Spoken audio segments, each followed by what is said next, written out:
Здравейте, хора! Така, след като казах, защото вече ще снимам рутината си, така, вече е вечер. Сега ще ви кажа колко часа е. Така, 9 часа и 17 минути, преди малко вечеряхме, вие може да видите снимките в Facebook. Вечеряхме, веселихме се, говорихме се и сега е време да си оправя раницата. Така, вече почвам на кутия. Просто така вече реших, защото много ядени хартиса, а пък и утре пак ще взема пари, нали? И сега ще си измием кутията. Вече е избита. Сега да я изтрием, да я изсушим. Вече е изсушена.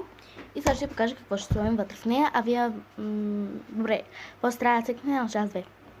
Така сега от тази порция ще слоя и ще видя от другата порция. Вие можете да цъкнете за час 2, защото тук сега ще посъдим за тази къпа. Така че цъкнете за час 2.